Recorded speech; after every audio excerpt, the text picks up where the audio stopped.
Arra adoolessa 26 2026 jee kabajamtuu Falastiin keessatti dinqii biraa kan meeshaa waraanaa doolaraa biliyoonaan lakkaa'amu caalaa onnee diinaa cabsuu fi seenaa dhala namaa bifa haaraan barreessutu raawwatame. Magaalaa Naabulis irraa gara kibba dhiyaatti isheen argamtu aanaa Tal keessatti gootummaan nama tokko inni ijaan argame waraana guutuu tokko caalaa humna ziyoonummaa raasee jira. Faaruq Adnaan Ali Ramadaan akkamitti harka duwwaa hidhattoota Israa'el galaafatee icciitii isaa fi mudannoo taatee kana bal'inaan qabannee jirra. Hoogganaan olaanaa Iraan inni haaraan Ayatollah Mujtabaa Kaamenen murtii seena qabeessaa fi duubatti deebii hin qabne dabarsee jira. Iraan karaa sirrii hatattamaa fi dhokataatiin meeshaa nuukileeraa hidhachaa jirti.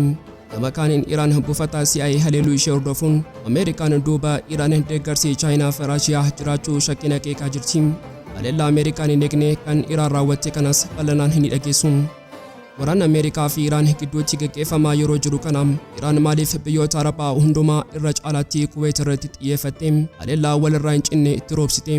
Icciitii isaa yoo haga xumuraatti nu faana turtan bal'inaan ni dhageessu. Qophii keenya laayik gochuun jalqabaan affeerraa keenya yeroo maraati. Yooyyaa ashamaa harka fuunee kabajamtoota dhaggeeffattoota keenya kun Oromiyaa 24 Newsdha. Kanneen chaanala YouTube keenyaaf haaraa taatan subscribe gochuun maatii keenya ta'aa. Qophiin keenya namoota hedduu biraa akka ga'uuf like share gochuun waliif qooduun dagatinaa. Haga xumura qophii keenyaatti turtii gaarii.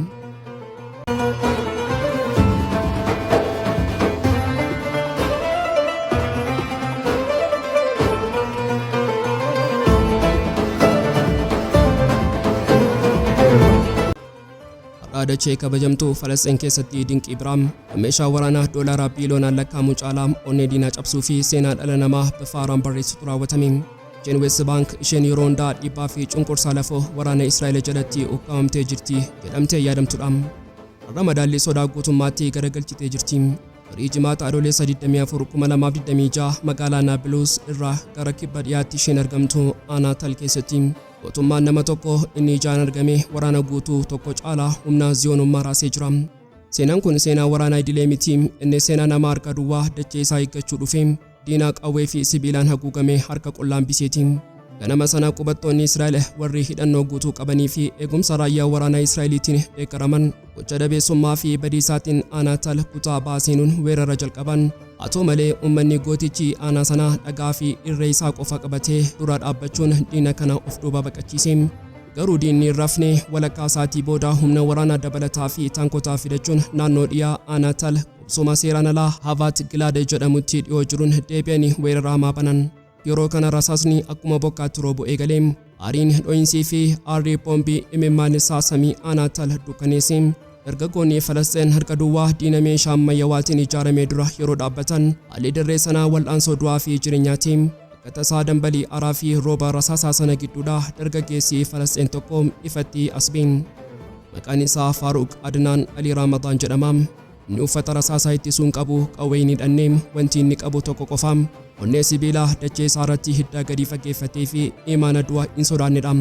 Faaruq osoo rasaasni diinaa bitaa fi mirga isaa darbuu duubatti hin deebine diina eegumsa cimaa qabu sana ija keessa ilaala. Murannoon fuulduratti tarkaanfate. Tarkaanfiin isaa kun aartii waraanaa keessatti waraana fageenya zeeroo jedhama.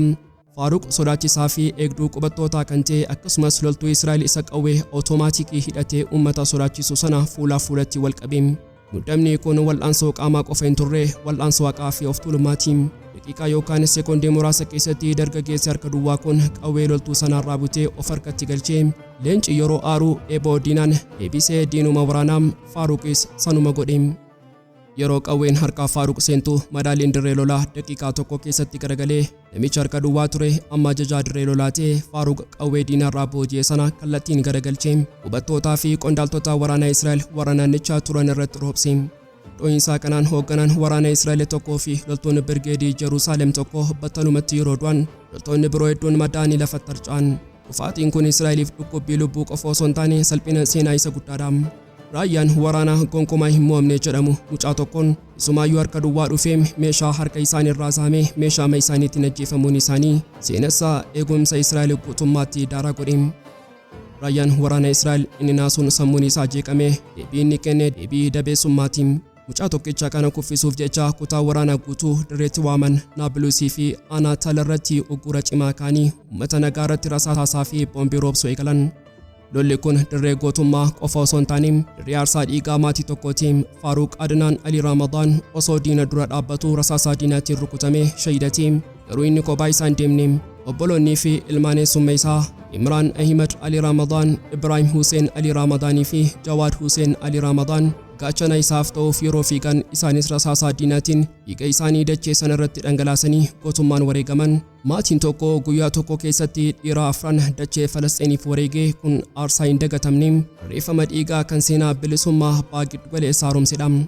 Wanti taatee kana caalaatti dinqiisaa taasisuu garuu dhiibbaa gochii mucaa kanaa onnee sirna ziyoonummaa keessatti uumedha.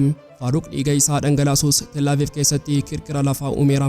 Muummeen ministeera Israa'el Benyamin Netanyaahuu fi ministeeronni isaa dhiphina fi naasuudhaan walga'ii tattamaa waaman ayyaan waraana Israa'el eeyyama boqonnaa loltoota isaa hundaaquun humna dabalataa guutummaa West Baankii keessatti bobbaasuuf dirqame. Hospitaala Naablus humnaan cabsanii seenuun isaaniillee sodaa isaan reeffa gootota kanaaf iyyuu qaban kan agarsiisudha.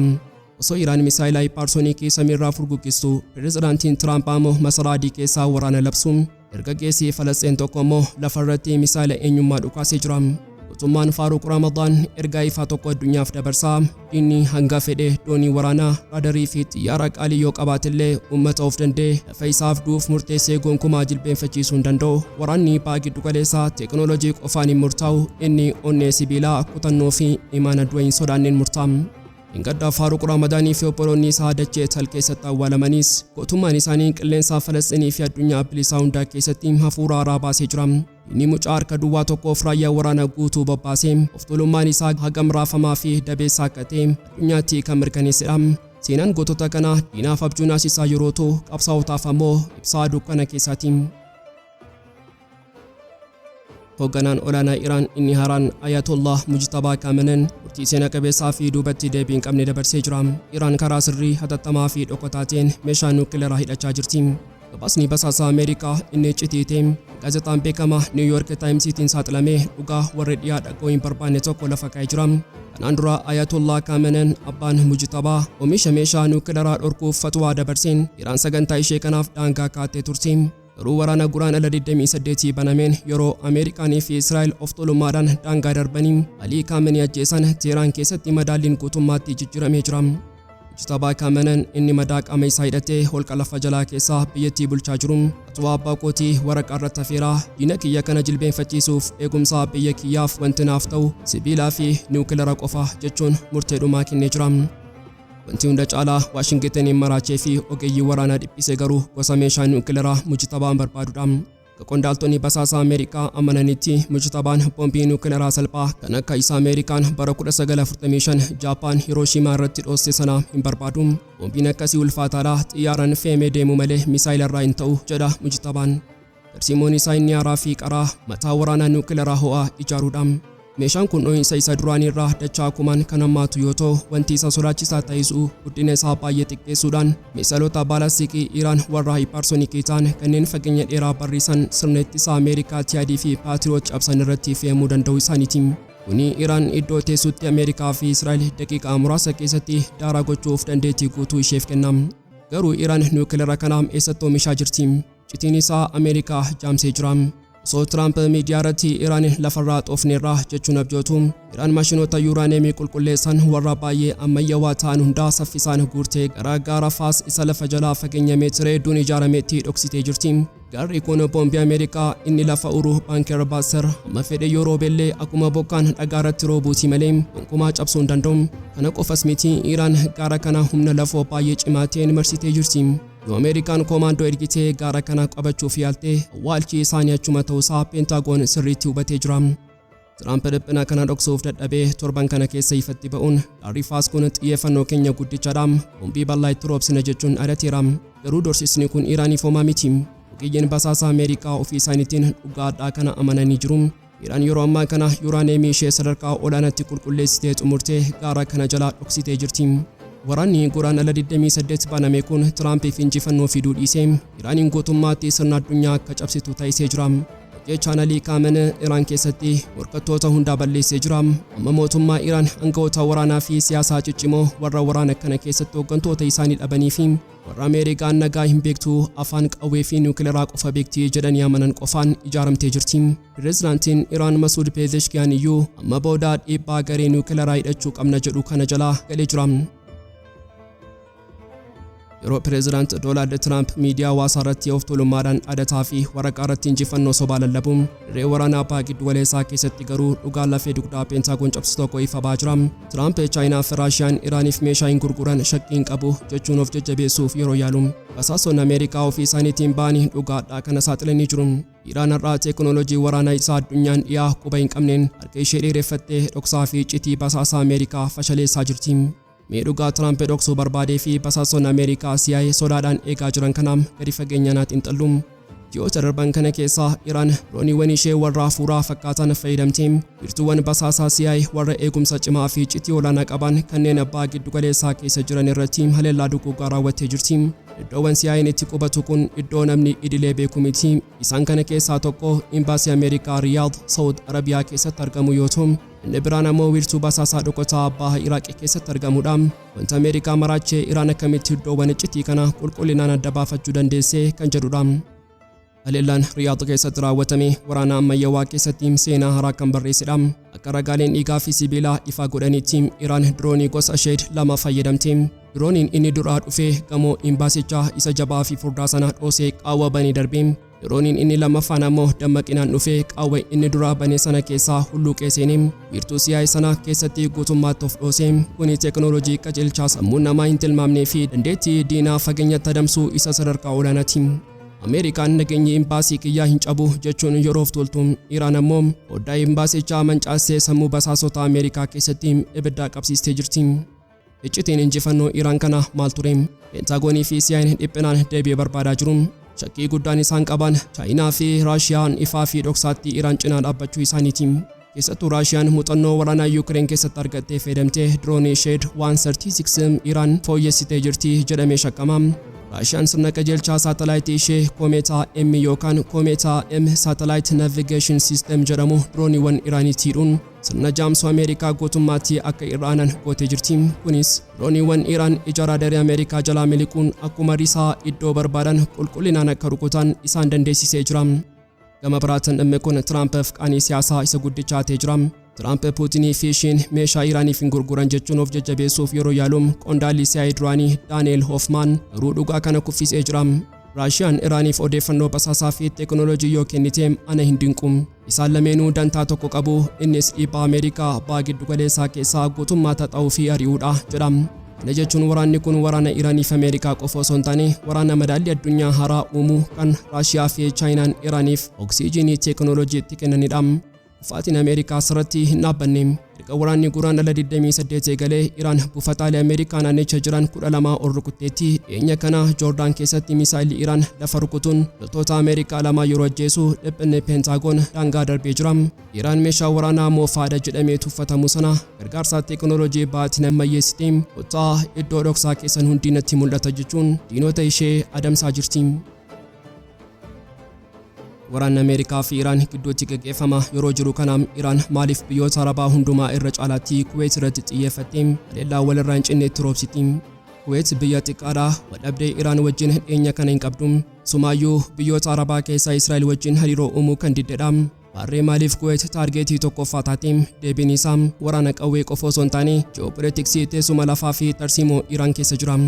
Gaazexaan Iraan beekamaan Khoraasaan qaadhaa kana bifa bilchaataan saaxilee jira. Tarkaanfiin Iraan Kuweet irratti fudhattu kun dhukaasa idilee miti. Inni ergaa siyaasaa fi waraanaa gadi fageenya qabudha. Sababni inni duraa fi guddichi fageenya ji'oogiraafiiti. Kuweet qarqara galaana Iraan irraa kiiloomeetira 200 gadi fagaatti. Fageenyi gabaabaan kun Iraan dirooniiwwan of dhoosanii fi misaa'ilota baasii xiqqaan oomishaman fayyadamtee salphaatti akka diina rukuttuu dandeessisa. Iraan dooniiwwan waraanaa Ameerikaa warra galoo galaana Arabaa irra jiran wajjin fuulatti wal waraanuudhaan qabeenya ishee gubuurraa Kuweet ishee akka taargeetii salphaatti argamtu kana rukuttee diinaaf kasaara guddaa fiduu filatte. Sababni lammaffaan inni onnee Peentaagooniin cabsu ammoo gooftummaa waraanaa Ameerikaa Kuweet keessaati. Kuwait biyya xiqqoo yoo taatellee loltoota Ameerikaa 13,000 ol of keessatti baattee jirti. Buufataalee waraanaa gurguddoon akka Ali Al-Salemee fi kaampeen Arif Jaan wiirtuu ajajaa Ameerikaati. Iraan yeroo Kuwait rukuttu dachee Arabaa osoo hin taane utubaa waraanaa Ameerikaa isa guddaa cabsaa jirti. Ameerikaan galaana Iraaniin nanuudha jechuun yeroo abjootu. Iraan ammoo lafa Kuwait irraa buufata Ameerikaa daaraa gochuun madaallii humnaa garagalchaa jirti. Sababni sadaffaanii fi hunda caalaa nama naasisuu dhimma bu'uuraalee misoomaati. Kuwait bishaan dhugaatii ishee 90% ol warshaalee bishaan galaana qulqulleessan irraa argatti. Iraan misaayila isheetiin bu'uuraalee enerjii fi bishaan Kuwait yeroo tuqxu ergaa jabaa dabarsaa jirti. Yoo Ameerikaan bu'uura enerjii fi boba'aa kiyya rukuttee anis bishaan dhugaatii keessanii fi ibsaa keessan rukutaa. Yeroo bona ho'aa kana keessatti bishaan dhabuun uummata Kuwaitiif du'aadha. Kunis Iraan dhiibbaa dinagdee fi hawaasummaa uumuun Kuwaitiin dirqamtee Ameerikaa akka biyyaa baasuu dhiibbaa gochaa jirti. Sababni afuraffaa fi shanaffaan madaallii humnaa fi ergaa dippiloomaasiiti. Kuwait humna waraanaa guddaa Iraan irratti deebisee dhukaasuu hin qabdu. Guutummaatti eegumsa Ameerikaa irratti hirkatti. Iraan Kuwait rukutuun ishee biyyoota Arabaa biroo kanneen akka Saawudii, Imaareetii fi Qatar hundaaf akeekkachiisa guddaadha. Ameerikaan isin eeguu hin dandeessu. Yoo lafa keessan waraanaaf eeyyamtan eegumsa Ameerikaa kun sobaa mana keessan ibiddaan ni gubnaa kan jedhudha. Iraan madaallii eegumsa Ameerikaa baagii galeessaa keessatti digdee biyyoonni Arabaa ofii isaaniitiif jedhanii Ameerikaa akka ariyaan dhiibbaa gochaa jirti. Walumaa galatti Iraan Kuwaitiin adabuun ishee taphaa sammuu fi tarsiimoo yeroo dheeraati. Waraanni kun amma qawwee qofa osoo hin taane bishaan, inerjii fi sodaa hawaasummaa ta'ee jira. Ameerikaan doonii waraanaa ishee tultus Iraan Kuwaitiin akka galma leellaatti fayyadamtee madaallii addunyaa raasaa jirti. Egaan kabajamtoota dhaggeeffattoota Oromiyaa 24 News guyyaa irraaf qabannee dhiyaanne asuma irratti goolabna. Kanneen chaanala YouTube keenyaa haaraa taatan subscribe gochuun maatii keenya ta'aa. Qophiin keenya namoota hedduu bira akka ga'uuf like share gochuun waliif qooduu hin dagatinaa. Akka xumura qophii keenyaatti waan nu faana turtaniif galatooma.